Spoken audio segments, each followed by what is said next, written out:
6 months after the breakup, I got a call from an unknown number. The voice on the other end was shaky and uncertain. She introduced herself as Natalie, my ex's new girlfriend. What she told me next made my blood run cold. Everything he had said about me, every lie he had spread through our social circle, she was now hearing directed at her. The patterns were identical. The manipulation tactics were the same. And she needed to know if the stories he had told her about me were true. This is a story about manipulation, reputation destruction, and the unexpected alliance that brought justice. It matters because toxic exes don't just disappear after a breakup. They continue their patterns with new victims, often using their previous relationships as weapons. Understanding these patterns can help you recognize when someone is being gaslighted, protect yourself from similar situations, and know when to speak up to help someone else avoid the same fate.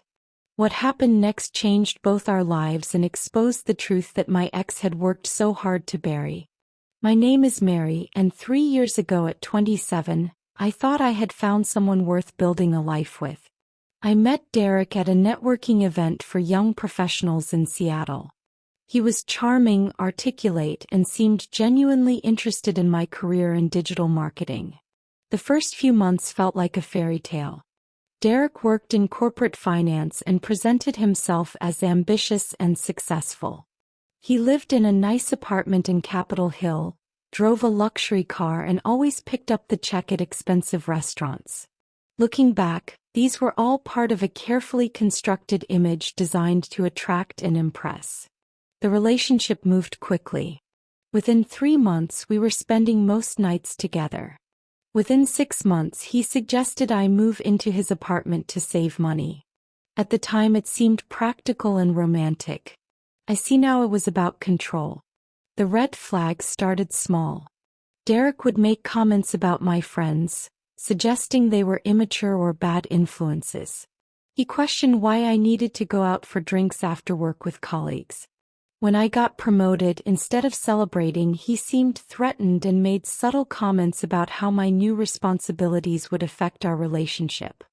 His jealousy intensified gradually. He started checking my phone, initially as a joke, then more seriously. He wanted access to all my social media accounts, claiming couples should have nothing to hide from each other. When I hesitated, he accused me of having something to conceal. The emotional manipulation became more overt. Derek would give me the silent treatment for days over minor disagreements. He withheld affection as punishment. He made me feel like I was constantly walking on eggshells, never knowing what would trigger his mood swings. Arguments became increasingly one-sided. Derek had a way of twisting every conversation until I ended up apologizing for things I had not done. He would bring up past mistakes repeatedly, never letting me move forward. He criticized my appearance, my intelligence, my professional choices, always framing it as concern or helpful advice. The isolation was systematic. One by one, my friendships faded as Derek manufactured reasons why each person was toxic or untrustworthy. He convinced me that my family did not understand our relationship and were trying to sabotage our happiness. By the time I realized what was happening, I felt completely alone. The breaking point came after 18 months together. I discovered Derek had been lying about his finances. The luxury lifestyle was funded by credit card debt and loans from family members he had told me were estranged. The successful career image was crumbling as he faced potential termination for performance issues at work. When I confronted him, his reaction was explosive. He blamed me for everything, claimed I was the reason for his struggles, accused me of being unsupportive and selfish. The verbal abuse escalated to a level that terrified me. I knew I had to leave. Breaking up with Derek was one of the hardest things I had ever done, but I thought ending the relationship would end the nightmare. I was catastrophically wrong. The smear campaign began immediately. Derek contacted mutual friends with elaborate stories about why we broke up, painting himself as the victim of my alleged infidelity, mental instability, and vindictive nature. None of it was true, but he was convincing. He told people I had cheated on him with multiple colleagues.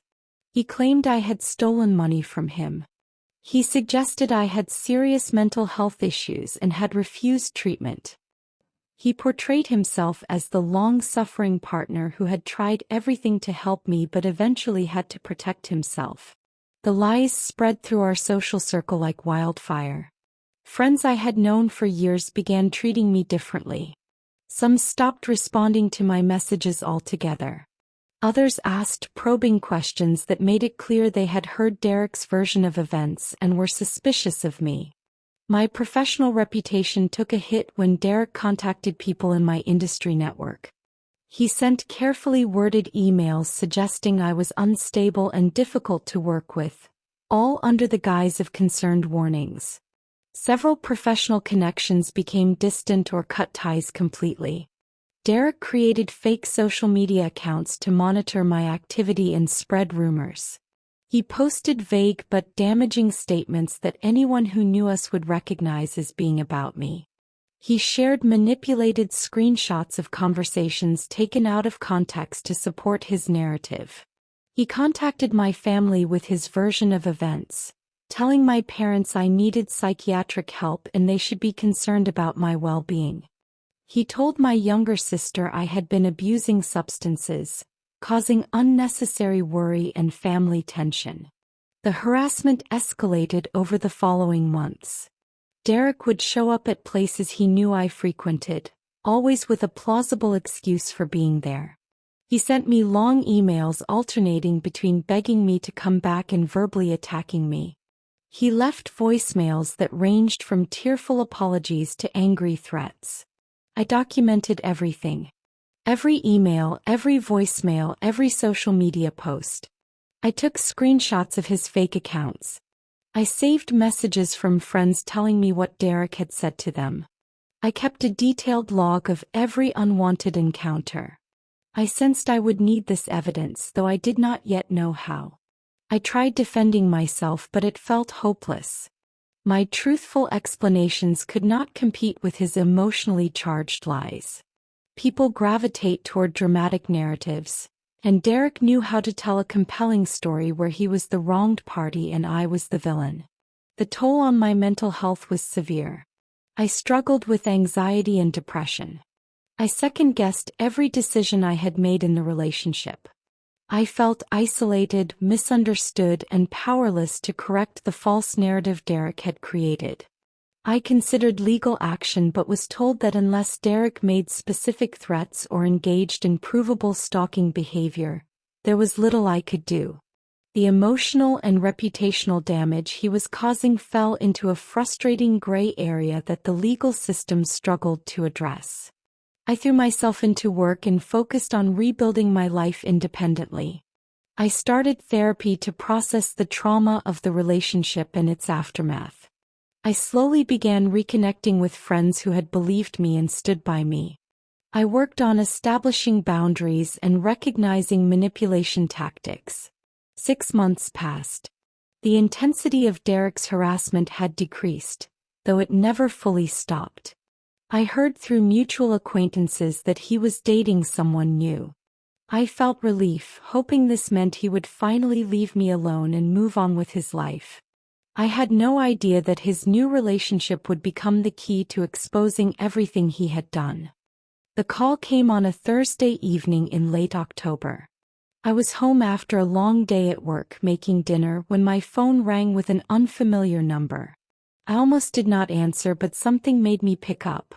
The woman on the other end sounded nervous and apologetic. She introduced herself as Natalie and explained she had been dating Derek for the past 4 months. My stomach dropped. I immediately wanted to hang up, but her next words stopped me. She told me Derek had been feeding her stories about his crazy ex-girlfriend who had cheated on him, stolen from him, and now would not leave him alone. According to Derek, I was obsessed with him and trying to sabotage his new relationship. Natalie had believed these stories initially. But then she started noticing inconsistencies. Derek would fly into rages over minor things. He checked her phone constantly. He isolated her from friends by suggesting they were bad influences. He criticized her appearance and choices while framing it as concern. The patterns were identical to what I had experienced. Natalie explained that Derek had recently shown her social media posts and messages he claimed were from me, evidence of my supposed obsession and harassment. But Natalie had doubts. Some of the accounts did not seem legitimate. The messages felt staged. She started wondering if Derek had created fake evidence to support his narrative. She found my real social media profiles and noticed they did not match Derek's descriptions. I seemed normal, stable, successful. She saw posts from friends and colleagues that contradicted the unstable, isolated person Derek had described. Her suspicions grew. The final straw came when Derek accused Natalie of cheating, using the same specific phrasing and accusations she later learned he had used with me. The script was identical. She realized she was not dealing with someone telling the truth about a difficult ex. She was dating someone who followed a pattern of manipulation and abuse. Natalie made the brave decision to reach out to me directly. She needed to know the truth. She needed to hear my side of the story. And she wanted to know if I had evidence of Derek's lies and manipulation. I was stunned. I had spent months feeling powerless to defend myself, and now Derek's new girlfriend was calling to ask for my help. I felt vindicated but also deeply concerned for Natalie's safety and well-being. I invited Natalie to meet me in person at a public coffee shop. We talked for 3 hours. I shared my entire story, holding nothing back. I showed her the documentation I had kept. Screenshots, emails, messages from friends repeating Derek's lies, the timeline of his harassment. Natalie shared her own experiences. The similarities were chilling. Derek had used the same manipulation tactics, the same isolation strategies, the same emotional abuse patterns. He even used some of the same specific phrases and arguments. We compared notes and discovered Derek had lied to both of us about numerous things. His financial situation was worse than either of us had known. He had been fired from his job, not resigned as he claimed. He had fabricated stories about his family, his education, and his past relationships. Natalie revealed something I had not known. Derek had shown her fake text messages supposedly from me, threatening him and his new relationship. He had manufactured evidence to support his victim narrative. These fake messages were why some mutual friends had believed his stories about me. This was the smoking gun. Derek had not just lied about me. He had created false evidence to destroy my reputation. This crossed a line from manipulation into potential legal territory. Natalie and I spent the next 2 weeks building our case. We were methodical and strategic. We knew Derek was skilled at manipulation and would try to turn any confrontation to his advantage. We needed irrefutable evidence and a solid plan. First, we compiled all documentation. I provided everything I had collected over the past 6 months. Emails, voicemails, screenshots of social media posts, messages from friends repeating Derek's lies, and my detailed timeline of events. Natalie contributed her own documentation from their 4-month relationship, including text messages showing Derek's manipulation and control tactics. Most importantly, Natalie had screenshots of the fake text messages Derek had shown her, supposedly from me. She had taken photos of his phone screen without him knowing, sensing something was wrong. These screenshots clearly showed messages I had never sent, with timestamps and phone numbers that did not match my actual contact information.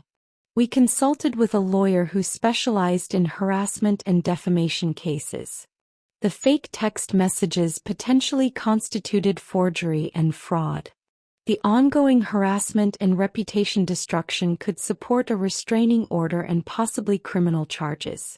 The lawyer advised us to document everything and consider our options carefully.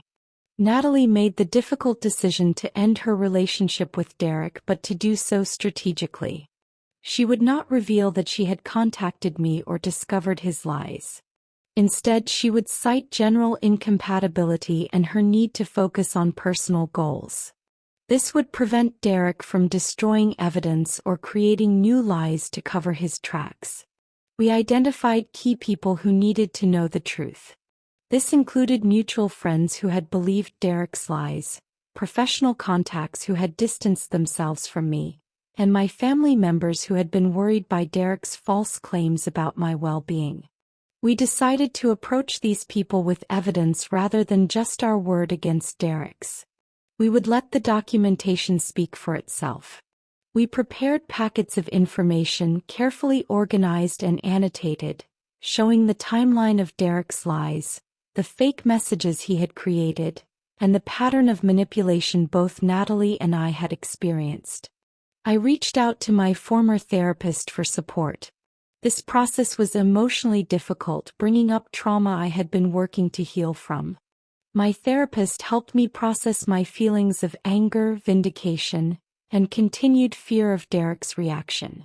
Natalie was incredibly brave throughout this process. She was still in the relationship with Derek, still living with the fear of his volatility and manipulation.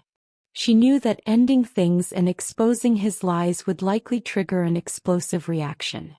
We developed a safety plan for her, including where she would stay, who would be with her, and how she would protect herself.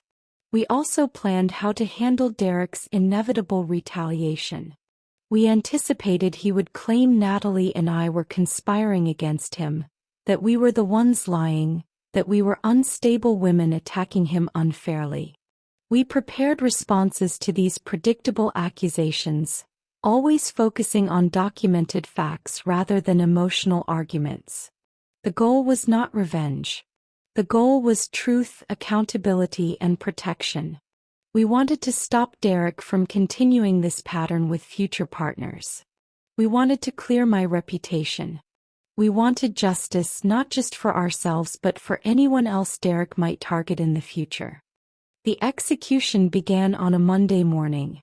Natalie broke up with Derek over the weekend, citing her need to focus on her career and personal growth. She moved out of his apartment while he was at a family event, with friends helping her pack and leave quickly. Derek reacted predictably with a mix of pleading and anger, but Natalie held firm and went no contact. That Monday, I sent carefully crafted messages to 6 key people in our former social circle. These were individuals who had believed Derek's lies and distanced themselves from me as a result. Each message was personalized but followed the same structure. I acknowledged that they had heard troubling things about me from Derek. I expressed understanding of why they had been concerned or had pulled away. Then I asked if they would be willing to review some information I had compiled, not to create drama, but to ensure they had the full picture. 5 of the 6 people responded within hours, expressing surprise that I was reaching out and cautious willingness to see what I had to share. One person never responded, and I later learned they had such a close friendship with Derek that they were unwilling to question his narrative regardless of evidence. I sent each person a detailed document.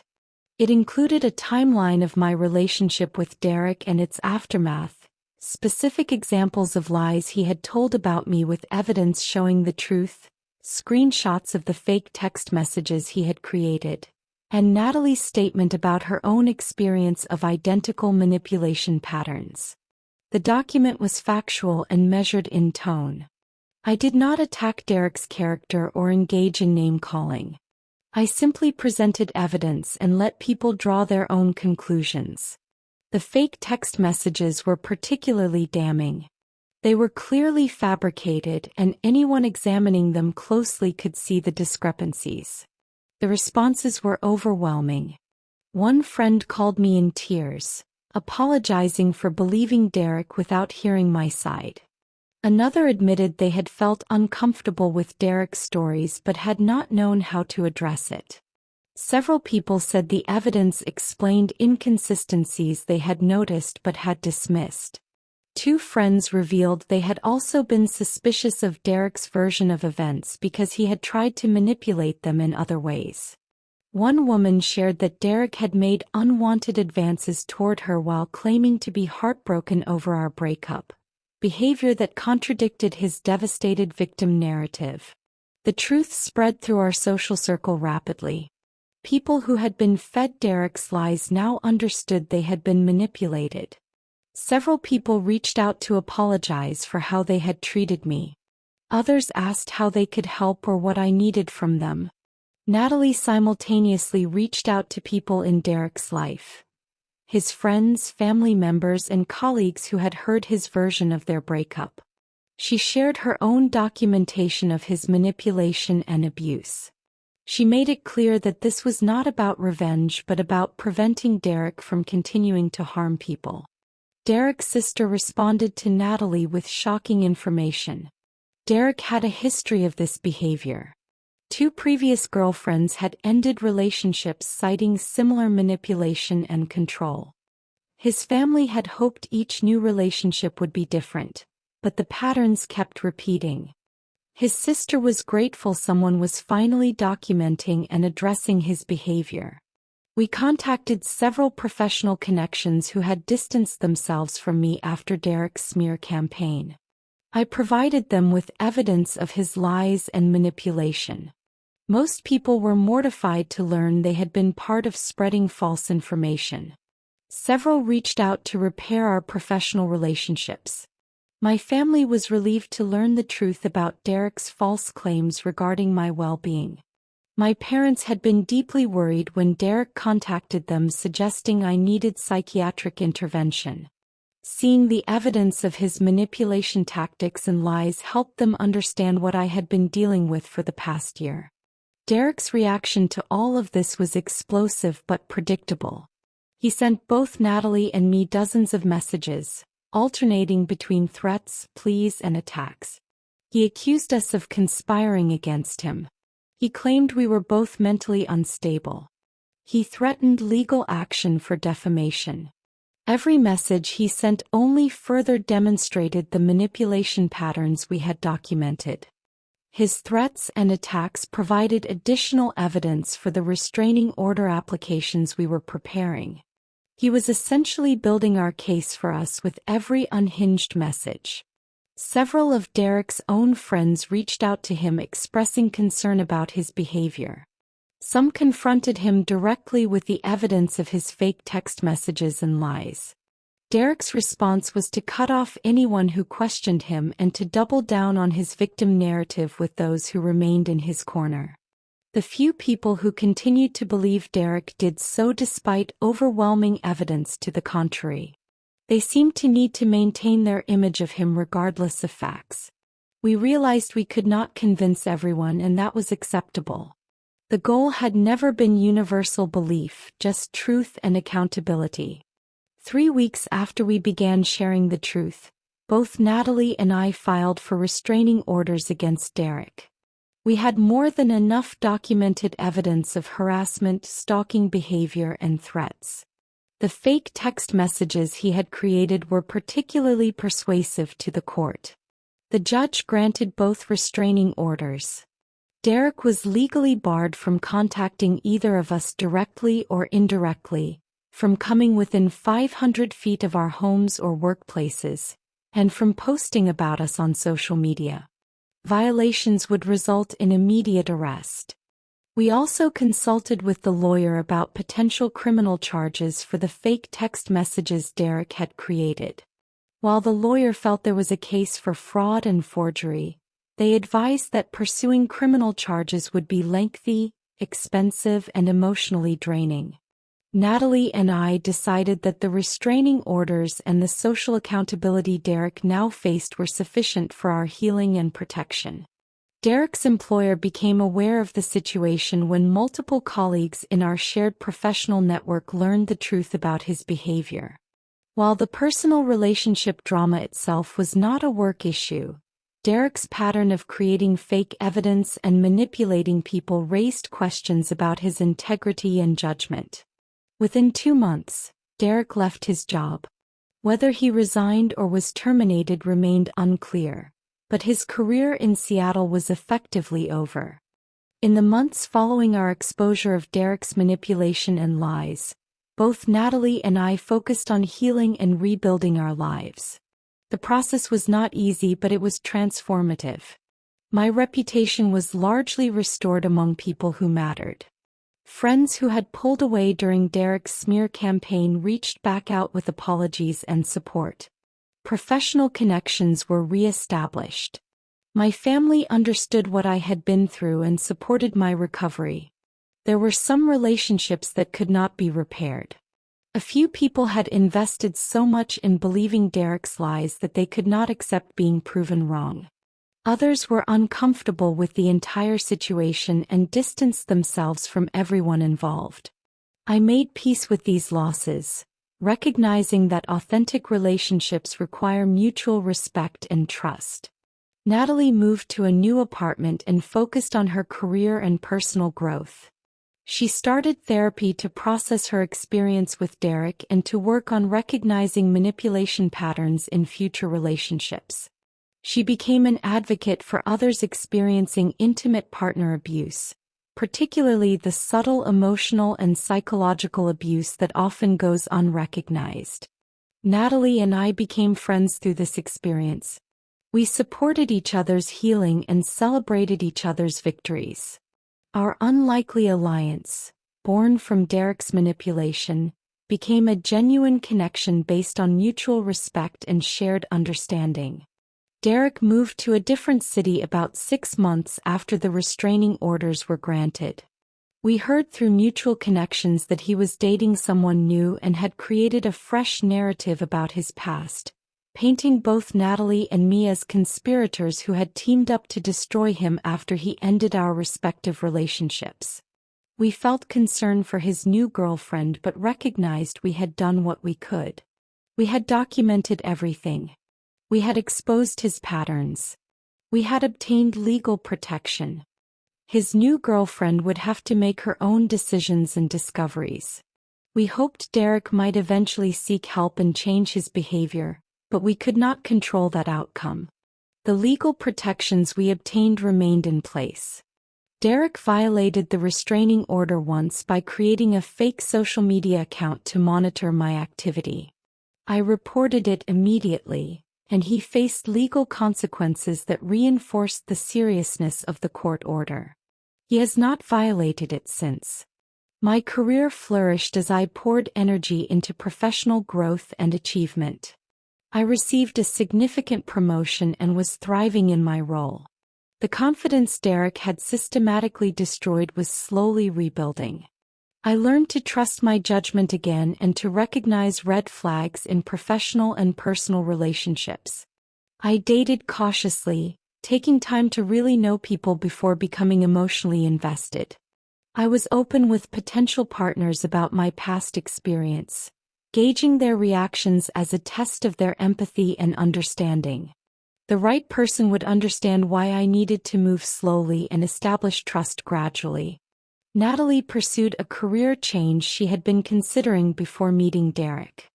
His manipulation had delayed her goals, but she now pursued them with renewed determination.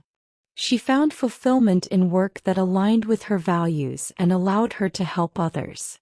Both Natalie and I continued therapy, recognizing that healing from emotional abuse is an ongoing process. We worked on setting boundaries, recognizing manipulation tactics, building self-esteem and trusting ourselves again. The work was difficult but essential. We both became vocal advocates for recognizing and addressing emotional and psychological abuse in relationships. We shared our story with appropriate protections for our privacy, to help others identify similar patterns. We emphasized the importance of documentation, seeking support and trusting your instincts when something feels wrong. This experience taught us profound lessons about manipulation, truth, and resilience. First, trust your instincts. Both Natalie and I had moments early in our respective relationships with Derek when something felt off, but we dismissed those feelings. Red flags are red flags for a reason. Early warning signs deserve attention, not rationalization. Second, document everything in toxic situations. The evidence I collected during and after my relationship with Derek became crucial in exposing his lies and protecting myself legally. Screenshots, saved messages, detailed timelines. This documentation made the difference between his word against mine and clear proof of his manipulation. Third, smear campaigns rely on people not comparing notes. Derek's manipulation worked as long as his victims remained isolated from each other. The moment Natalie and I connected, his entire facade crumbled. Toxic people depend on controlling the narrative and preventing their targets from sharing information. Fourth, healing requires support and often professional help. Therapy was essential for both Natalie and me in processing our experiences, rebuilding our self-esteem, and learning to recognize manipulation patterns. No one should try to heal from emotional abuse alone. Fifth, exposing truth is not the same as seeking revenge. Our goal was never to destroy Derek but to protect ourselves and others from his manipulation. We focused on documented facts and legal protections, not personal attacks or vindictive behavior. This distinction is important. Sixth, not everyone will believe you, and that is their issue, not yours. Some people remained loyal to Derek despite overwhelming evidence of his lies. We learned to accept that some relationships would be lost and that we could not control others' choices to believe what they wanted to believe. Finally, surviving and overcoming abuse makes you stronger. Both Natalie and I emerged from this experience with greater self-awareness, clearer boundaries, and deeper empathy for others facing similar situations. The trauma was real, but so was the growth that came from confronting it. If this story resonated with you, please subscribe to this channel for more content about recognizing manipulation, setting boundaries, and recovering from toxic relationships. Share your thoughts in the comments below. Your engagement helps these stories reach others who might need to hear them. Remember, if you are experiencing emotional abuse or manipulation, you are not alone. Resources are available. Trust your instincts. Document what is happening and reach out for support. You deserve relationships built on respect, honesty, and genuine care. Thank you for listening to Mary's story. Stay strong, stay aware, and take care of yourself.